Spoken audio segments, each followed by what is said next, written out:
after you do the play, we said that we were going to go back and discuss over theme just to hit that skill.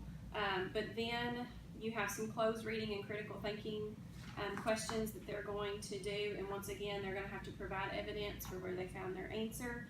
And this is on comparing two characters. So that will be, you have a packet for that as well. But this will be good for them to go back and practice finding evidence. So you guys have your graphic organizer for that, and you're using Yes. that sheet, and you're gonna do that whole group before they break into small groups? Yes. Okay, very good. And then we have our comprehension test. We are taking a grade on this. And are you going to require them to cite the evidence for your comprehension test? Actually, there's a question on here, like when they answer question number 1, the next question says, which line from the story supports your answer to question 1? But So, I also, with my class, I don't know about the others, but they have to put the page number, Mhm. or if We do it's a too, play, they have to put the scene number if it applies, and we do that on our bell ringers as well. Very good. So paragraph, they're learning to number their paragraphs and to document it, not just in a short answer or extended response writing, but where they're finding their answers to multiple choice. That's good, because we know sometimes those kids like to put A or B and move on to the Yes. next one, so this Yes. is Or requiring just them to think think that- through. But I've had to stop and give them some sort of incentive to do it right now, to get them all on the same page. all right, so moving on to Wednesday. You are actually going to bring up theme again with the drama from the day before.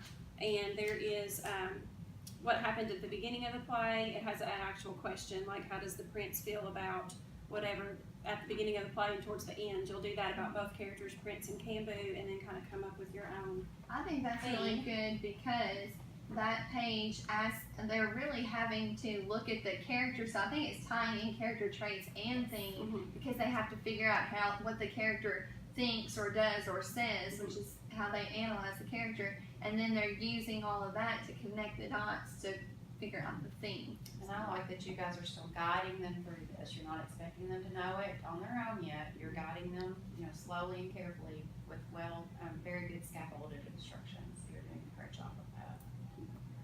All right, so after you do the theme, we're going to move on to the poem, and it's called What is One? If you want to look in your magazine at that.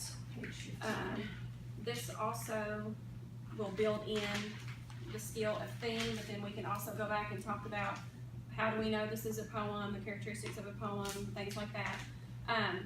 So you want to read the poem with them, and then you guys are going to do the 4 comprehension questions on Turning Point on the document camera, not the document camera, Turning Point on the smartboard. That way you can have that discussion with them about why this is the correct answer. We haven't really dug into a poem like that yet, so that's why I think we kind of need that good guided discussion, because there are some tough questions. Some of the answers are a little bit close, to the same meaning, so I think that'll be a good discussion for them. And that's definitely good use of formative assessment because you're not expecting them to know it yet, but you're guiding them through it. So it's a good thing. So after you do that as whole group, number 6 on here, they will actually do as a small group that talks about the author's tone and how it changes from the beginning of the poem to the end. And I know a lot of our bell ringers have what is the tone of this piece. That word tone keeps coming up, so that will be a good review for them and to see where they are with that skill. So you will do that in small group, and then they will actually be able to write their own what is poem. This sheet actually guides them for their ideas, and then they could do their poem or something on the back, but this actually guides it. You may want to actually do one for them under the document camera, just so they can see, what it needs to look like and give them some ideas. That's great because you're asking them to apply the skill and you're giving them an exemplar by looking in the book. They already have one, and then if you model that for them as well, they're getting a double dose of what a good poem should look like. Alrighty, so that is Wednesday. I like that not all the words in this poem rhyme, because Yes. they wanna think that a poem has to rhyme. Absolutely.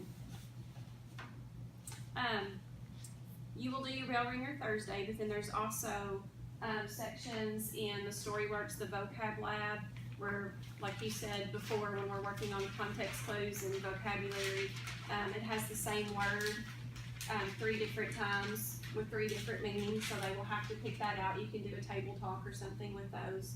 And then the word nerd, where they have to figure out, the large vocabulary words, another synonym for its meaning. So once again, inferencing and context clues for that, and we'll work on that together and talk that out in class. We're gonna be working on mainly on themes, so your small groups will take longer this day, but you guys have theme cards that we're gonna do a theme scoot with, and I would do these in partners, cause I think there's 12 cards, so we have almost 24 kids, so pairs would work with clipboards. But they have a organizer, and there is a number on each card, so they will need to read the fable, and I thought this was great too, because it went along with the fable that they read in the play. So they will just correlate their number card to the number sheet, read it with their partner, and write what they think the theme or the moral of the lesson is of the story. I put an example for you to do on the document camera before they start the activity, so this should take most of the time, and then you can come back as whole group and see if different groups have different, lessons or morals or themes.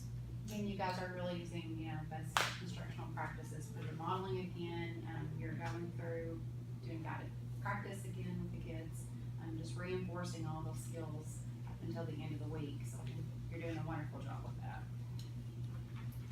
Alright, so on Friday, we plugged in a Focus Friday. There is just a short bell ringer that goes along with the word hunt in the Storyworks if you wanna use that, or you can use your bell ringer that spirals your skills for the week. But just depending on your homeroom, what you need, we have a Focus Friday. So that's based on what you do for cars, so whatever you give us for Thursday, we will work on. Yeah, and I think one center would need to be those students that did not grasp the skill for the week, which was analyzing characters or themes, so you can have a center for that, just to reteach that skill for those that didn't get it. And then we will be working on figurative language in supplemental time, so you won't have to work on that with them. But 2 other skills that across the board the 4th grade struggled with was main idea and summarizing, which go hand in hand together. So you can use your focus materials, you can use Study Island, or Internet for Teachers, however you want to use that to cover those skills. Great job, Beth. Thanks. job. They'll love the theme scooters. Yeah. They like that. They like these Maybe ones. actually that. Where did you get that?